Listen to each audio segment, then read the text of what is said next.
In this lecture, we're going to take a look at what actually is a sports psychologist. Now, that's a good question. What is a sports psychologist? It's straightforward. Unfortunately, the answer is not quite so straightforward. It is not easy to define, believe it or not, exactly what a sports psychologist is. Consider a few examples. How about somebody like Jess? Maybe they're a consultant with the Oklahoma City Thunder and Energy FC. They work with several PGA Tour pros and helps them enhance their performance by teaching mental skills. Jess is a sports psychologist. Or Amy, who's a counselor at a university counseling center, but has 50% of her time devoted to working in the athletic department with student athletes. She may be a sports psychologist. What about Shayna, who's a professor at a university and does research on the psychological aspects of development in youth sports? She's a sports psychologist. What about Tim, who's a professional psychologist who specializes in eating disorders and works almost exclusively with elite athletes? Sports psychologist. Maybe Alan, a professor at a liberal arts school who teaches courses in sports psychology, but also writes a blog about exceptional sport performance. Alan's a sports psychologist. Or maybe Sophia, who is a consultant working with a national sport organization, training future coaches to develop elite athletes in their sport. She's a sports psychologist. You get the point. There's a lot of different kinds of folks working in a lot of different kinds of settings who think of themselves, and appropriately so, as sports psychologists. So let's dig a little bit further into what this might be about. There's a number of challenges to a narrow or easy definition of sports psychology. First of all, as you recall from a previous lecture, sports psychology is interdisciplinary by nature. Therefore, there's no single training path. Sports psychology combines kinesiology and exercise science with psychology, and so there's not a single place or way to do training. Sports psychologists can do a lot of different things in a lot of different places, and so there's no single set of competencies and no single job description for what a sports psychologist needs to know how to do or will do in their job on a daily basis. It's also important to know that the word psychologist itself is a legally protected term, reserved by law in every state to be used only by a couple groups of folks. One are licensed professional psychologists, people who are counseling, clinical, or school psychologists, and a few exempt professionals, like, for example, people who work at universities in an area of psychology can refer to themselves as psychologists without being licensed professional providers. That makes it confusing because what you'll often see is people who think of themselves kind of in shorthand as sports psychologists often can't call themselves that in an official capacity in the real world. So they can't put that on a business card or a website or introduce themselves that way at talks. So you'll see lots of other kind of creative titles in sports psychology, things like I'm a performance coach or a mental skills trainer or simply just a consultant. One of the reasons why people use these terms instead of just saying, I'm a sports psychologist, is because of that legal protection of the term psychologist. Now, there are people who call themselves sports psychologists, and those who do are either licensed psychologists or protected by exemptions within state laws because perhaps they work at universities. Now, there's a bunch of different professional activities that anybody who considers himself a sports psychologist may engage in, and most everybody you encounter in the world who considers himself a sports psychologist are doing one or more in some combination of these four general activities. First, a sports psychologist may be involved in research, where they are doing scientific studies and publishing the results of those studies for the scientific community. They may be involved in teaching at either the undergraduate or graduate level, teaching about sports psychology and related topics.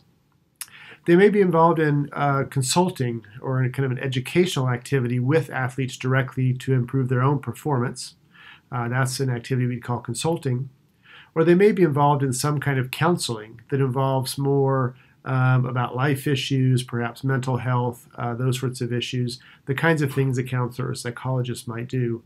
But a sports psychologist may do primarily or exclusively with athletes. Anybody you find doing sports psychology is going to combine these in some different way. For example, a faculty member in sports psychology will certainly be doing research and teaching. They may also do some consulting. A applied sports psychologist who spends all their time working directly with athletes may do consulting, and depending on their training and background, may also do some counseling from time to time, and may sometimes do some teaching as well, although that may not be the primary part of their job. They may teach a course here or two for a university or for the public. So you can see there's lots of different ways to combine these, and really the key to figuring out what kind of sports psychologist does any individual want to be is thinking about in what ways do I want to combine these activities, and then finding the right kind of training that prepares me for the setting, the context, the jobs that will allow me to do those different things. In general, and this is really rough, we can think of two broad paths to take in sports psychology: an academic path and a professional path. These are really broad. Again, there's probably some overlap between these two paths, and even within these paths, individuals aren't all doing the very same thing or got there the very same way. The academic path is perhaps the most clear. This is for folks who want to be faculty at universities. Their primary employment will be as a faculty member at a college or university. Their primary work duties are going to involve research and teaching, not consulting or counseling necessarily, although it could possibly include that. But they're going to mostly spend their days doing research and teaching. And this path generally requires a PhD degree either in kinesiology or in psychology, though it's important to note that most of these jobs are in departments of kinesiology or exercise science, and so that degree probably opens up a few more possibilities than a degree in psychology. Then there's the professional path, or those people we might think of as applied sports psychologists, those people who want to spend most, if not all, their time working directly with coaches or athletes. This path has a much more varied employment context, all the way from self-employed entrepreneurs to being full-time employed with a single entity like a professional sports team or an organization. These people might find themselves working in university counseling centers or athletic departments, working primarily with student athletes. They may work for sport organizations or training academies that are training elite level athletes, perhaps the next Olympians or next national champions. Or there may be professional sports teams that hire these folks. From what I've seen, professional sports teams often don't hire a full-time person, and the people who I know who do this kind of work typically are combining. They work for a number of different teams, each of them kind of a part-time position because of the seasonal aspects of the sport in particular. So you may see people combining working for, say, the New York Knicks and the New York Mets as a sports psychologist. The primary duties of folks in the professional path, again, are some combination of consulting or counseling. They're working directly with coaches and athletes. And this path also has more variety to the paths that are appropriate for training. A PhD is not necessarily required. Many people work in this path with a master's degree. Some graduate training will be necessary no matter what path you choose, but not necessarily a PhD on the professional path. So one of the things I would emphasize is that no matter what kind of, what I might call flavor of sports psychologist one wants to become, interdisciplinary training is really important to be a competent and effective sports psychologist. Individuals working in sports psychology should have education in several broad areas, including, of course, sports psychology, including individual psychology, group psychology, developmental aspects of sport. General psychology, understand something about people. Personality, normal psychology, social and developmental would be very useful courses. It's useful to know something about counseling theories, skills, and ethics, about working one-on-one with people and how to do that most effectively and ethically. It's important to know something about measurement and research. Even if you're not going to be a researcher, ideally as a sports psychologist, you will be informed by research, and so it could be important to have some of that as well. And lastly, it may be useful to know something about exercise and health psychology, understanding something about addictions, about eating disorders or disordered eating, understanding about other sorts of mental health issues among athletic populations would be very helpful and appropriate as well. Now, the relative balance of where you focus your time in graduate training on these various areas probably depends more on your primary degree and career path. If you're in a clinical psychology PhD program, you're going to spend a lot of time on psychology, and you may have to work to find the sport aspects to add to your training. Likewise, if you're in a kinesiology program, you may have to really work to seek out those counseling experiences that may not be necessarily a default part of your training. Now, those wanting to have practice in what we might call applied sports psychology, working directly with coaches and athletes, should definitely also have some supervised or mentored experience. You shouldn't just start doing this on your own. You should have some experience being supervised by people who know a bit about how to do this, or ideally are credentialed folks themselves. So there are some credentialing options or certifications out there for sports psychology. If we look at the side of applied sports psychology, there are some certifications available. Now, certifications are important because they help protect both the public and the profession by setting the standards by which how people should be trained and what competencies they have. They protect the public by making sure the public can identify appropriately trained and qualified folks. And they protect the profession by making sure that people aren't out there claiming to be professionals who really don't have the correct background and perhaps performing inappropriately in those underneath the guise of that title. So ASP, an organization you've heard of before, did develop a certification process way back in 1992 that continues today. It has evolved over time. What they certify is what they call a Certified Mental Performance Consultant. I think that's a pretty carefully selected name. Remember the problems I mentioned earlier with the term psychologist. So the term they've landed on is Certified Mental Performance Consultant. It requires a minimum of a master's degree, but people with PhDs can apply as well.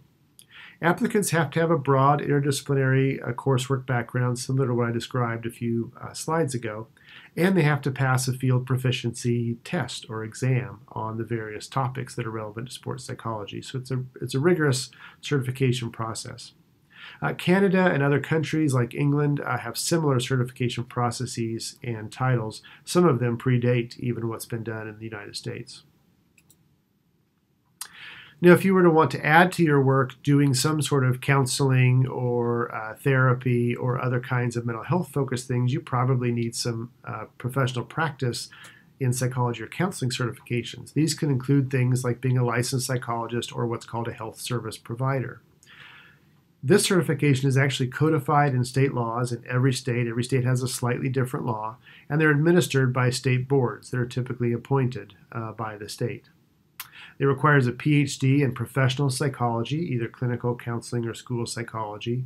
It requires lots of rigorous coursework, passing a number of exams, having sufficient postdoctoral experiences after the degree, and then even having an interview with licensing board in most states to become licensed.